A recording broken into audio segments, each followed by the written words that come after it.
प्यारे विद्यार्थियों, मैं डॉक्टर मोहनलाल खटीक। आप सभी को मालूम है,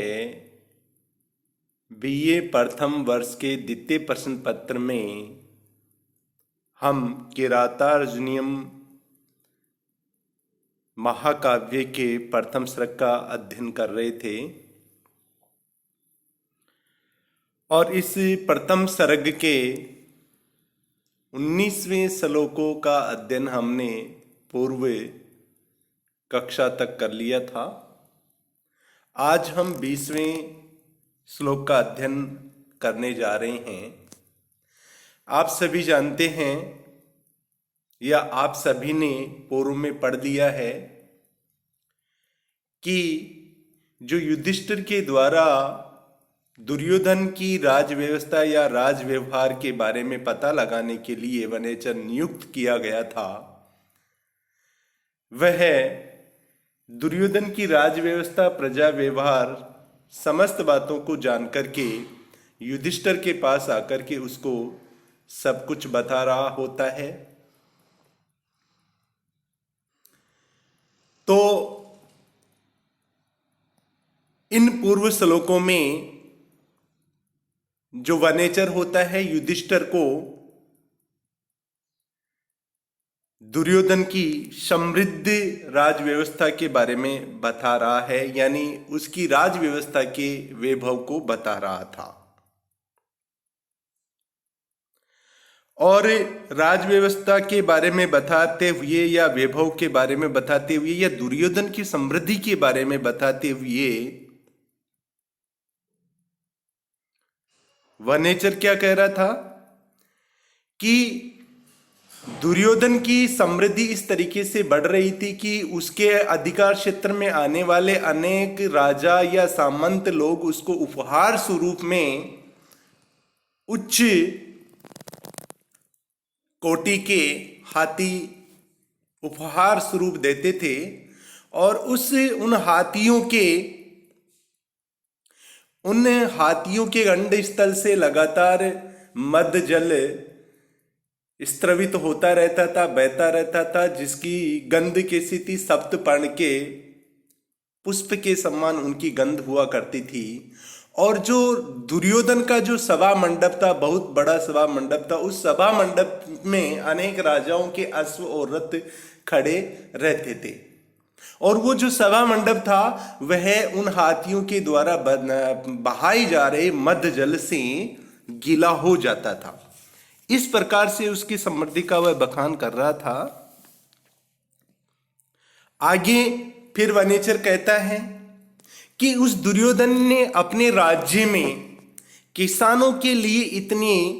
कुएं, बावड़ी, नदियां या नहरों का निर्माण कर दिया है कि वहां के कृषकों को बारिश की आवश्यकता नहीं है, यानी बिना वर्षा के भी वह अपनी खेती को सुचारू रूप से कर रहे हैं, क्योंकि दुर्योधन ने वहां पे सब कुछ व्यवस्थाएं कर दी है, कुएं, नहरें इत्यादि बना दिए हैं। तो उन्हें वहां के जो किसान है, कृषक लोग हैं, उनको वर्षा की अपेक्षा नहीं रहती है और वहां की भूमि भी इस तरीके से उपजाऊ हो गई है कि बिना अच्छे तरीके से जोते ही वह अच्छे बहुत धन धान्य कृषकों को दे रही है। और उसी धन धान्य की बदौलत वहां के जो कृषक हैं वैभवशाली बन रहे हैं, धन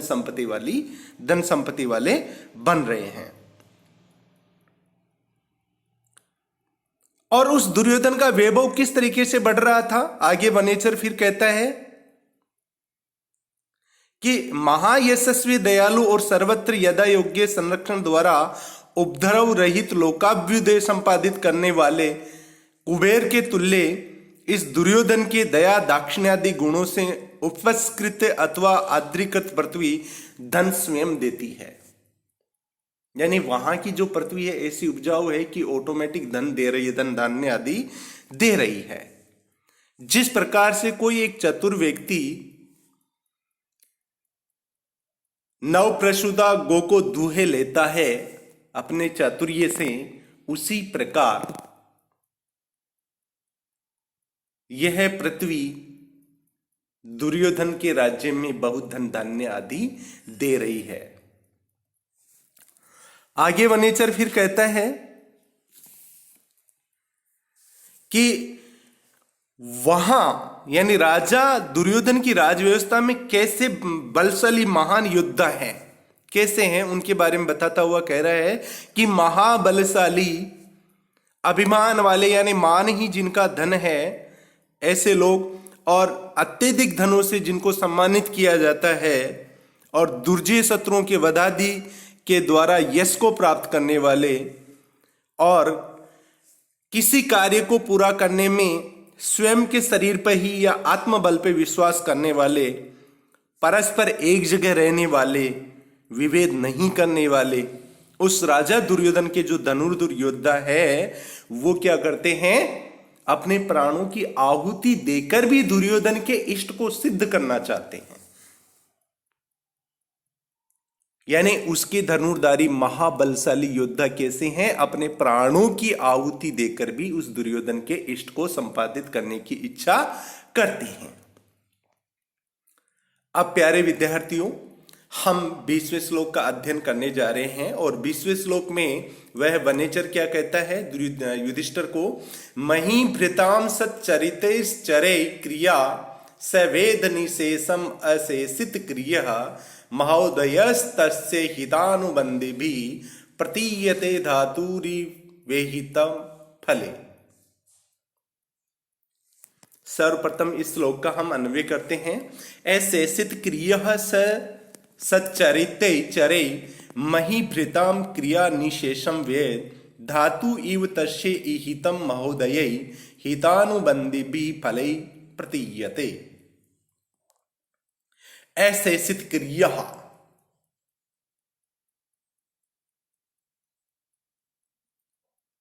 यानी राज्य में करणीय समस्त कार्यों को पूरा कर देने वाले, यानी अपने राज्याधिकार में आने वाले समस्त कार्यों को पूर्ण कर देने वाले उस राजा दुर्योधन ने, अशेषित क्रिया है किसके लिए आ रहा है, दुर्योधन के लिए, और स भी दुर्योधन के लिए आ रहा है। तो अपने राज्याधिकार क्षेत्र में करणीय समस्त कार्यों को पूरा कर देने वाले उस राजा दुर्योधन ने सच्चरित्रे अर्थात अच्छे चरित्र वाले या अच्छे व्यवहार वाले चरई अर्थात गुप्तचरों के द्वारा, चरई अर्थात गुप्तचरों के द्वारा, महीभृताम क्रिया यानी सब राजाओं के, महीभृताम यानी सब राजाओं के, क्रिया अर्थात कार्यों को, क्रिया अर्थात कार्यों को, निशेषम वेद यानी निशेषम यानी बिना शेष वाला, यानी वेद यानी जानता है, यानी समस्त कार्यों को जानता है, शेष रहित कार्यों को जानता है, यानी संपूर्ण कार्यों को वह दुर्योधन जानता है। किनके द्वारा जानता है, अपने अच्छे चरित्र वाले गुप्तचरों के द्वारा, बुद्धिमान गुप्तचरों के द्वारा, जो उसके अधिकार क्षेत्र में, उसके राज्य के अधिकार क्षेत्र में जितने भी सामंत आते हैं, सामंत या राजा आते हैं, उनके व्यवहार को, उनकी क्रियाओं को वह जान लेता है, समस्त कार्य या व्यवहार को वह राजा दुर्योधन जान लेता है। धातु इव तस्यः और विधाता के समान, धातु इव यानी विधाता के समान, धातु इव यानी विधाता के समान, तस्य है यानी राजा दुर्योधन के, उस राजा दुर्योधन के इहितम यानी इष्ट कार्य, उस राजा दुर्योधन के इष्ट कार्य महोदय हितानुबन्धिभिः अर्थात महावृद्धिशाली या महान वृद्धि करने वाले, हितानुबन्धिभिः यानी हितकारी, महान वृद्धि को बढ़ाने वाले और हित को बढ़ाने वाले, फले यानी प्रयोजनों के द्वारा, प्रतीयते अर्थात प्रतीत होते हैं या दिखाई देते हैं। यानी जिस प्रकार से विधाता या ईश्वर के कार्य कब दिखाई देते हैं, उन कार्यों का प्रयोजन या फल प्राप्त हो जाने पर दिखाई देते हैं, पूर्व में दिखाई नहीं देते हैं। उसी प्रकार से दुर्योधन के जो समस्त इष्ट कार्य हैं वो कब दिखाई देते हैं? उन इष्ट कार्यों का फल प्राप्त हो जाने पर ही दिखाई देते हैं, पहले दिखाई नहीं देते हैं। तो ऐसित क्रिया अर्थात अपने राज्याधिकार में करणीय समस्त कार्यों को पूरा कर देने वाले से उस राजा दुर्योधन ने सचरित्र यानी अच्छे चरित्र वाले, चरे यानी गुप्तचरों के द्वारा, महिभृताम क्रिया अर्थात अपने राज्य क्षेत्र में आने वाले अनेक सामंत राजाओं के कार्यों का संपूर्ण कार्यों को निशेषम वेद है, यानी जो जानता है विधाता के सम्मान उस राजा दुर्योधन के इष्ट कार्य महावृद्धिशाली हितकारी प्रयोजनों से ही प्रतीत होते हैं। इसका अनुवाद हम देख लेते हैं।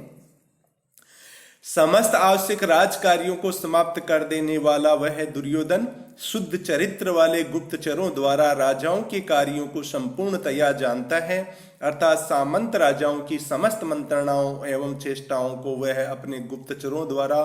पहले ही जान लेता है। विधाता की तरह उस दुर्योधन का इष्ट कार्य यानी उद्योग आदि कार्य तो महावृद्धिशाली हितकारी प्रयोजनों से ही प्रतीत होता है, अर्थात दुर्योधन के मनोवांछित कार्य तो कार्य समाप्ति पर उसके फलों द्वारा ही जाने जा सकते हैं, इससे पूर्व पता नहीं लगाया जा सकता। इस श्लोक का भावार्थ है, दुर्योधन तो अपने कुशल गुप्तचरों द्वारा अपने सामंत राजाओं की समस्त चेष्टाओं को पहले ही जान लेता है, परंतु इस दुर्योधन की चेष्टाएं तो कार्य की सिद्धि के उपरांत उसके फल से ही ज्ञात हो पाती है, इसके पूर्व नहीं। जैसे विधाता की चेष्टाओं का अनुमान केवल कार्य के फलों से ही लगाया जाता है, इसके पूर्व नहीं जान पाता कि वह क्या करना चाहता है। इसमें व्याकरणात्मक टिप्पणी में अगर हम देखें तो सच्चरितः अर्थात सच्चरितम ये साम यानी जिनका व्यवहार अच्छा हो वे सच्चरिता, और तई सच्चरितई वेद विद धातु से लट लकार है। निशेषम निर्गतः शेषो यस्मात् यत यथा तत यथा स्यात् तथा, यानी निकल गया है शेष, निकल गया है शेष यस्मात् यानी जिससे वह वैसे ही हो, वह शेषित क्रिया अशेषिता क्रिया यनस यानी अशेषित कर दी गई है क्रियाएं जिसके द्वारा वह अशेषित क्रिया दुर्योधन के लिए आया है, यानी संपूर्ण कार्य जिसके द्वारा कर लिए गए हैं। महोदय महान उदयः यभ्यः तै बहुवीरी हितानुबंधी भी हितम अनुबंधनंती इति तै धातु धातु से त्रिच प्रत्यय करने पर फिर षष्ठी विभक्ति करने पर धातु बनता है। ईहितम में तय प्रत्यय है ईह धातु से। अब हम 21वें श्लोक का अध्ययन करते हैं। न तेन सज्जम क्वचिद उद्यतम धनु कृतम न वा कोप विजयमाननम गुणानुरागेन शिरोभिरुह्यते नराधिपे माल्यम एवस्य शासनम। इसका अन्वय देखिए। तेन क्वचित सज्जम धनु न उद्यतम आननम वा कोप विजयम न कृतम नराधिपै गुणानुरागेण अस्य शासनम माल्यम एव शिरोभि उह्यते। वनेचर फिर दुर्योधन की समृद्धि का वर्णन करते हुए ये राजा युधिष्ठिर से आगे क्या कह रहे हैं? तेन क्वचित,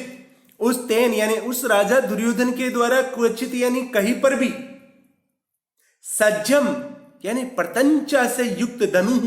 अर्थात धनुष को न उद्यतम यानी नहीं उठाया गया, न उद्यतम यानी नहीं उठाया गया या धारण नहीं किया गया, यानी उस राजा दुर्योधन के द्वारा कहीं पर भी किसी कारणवश से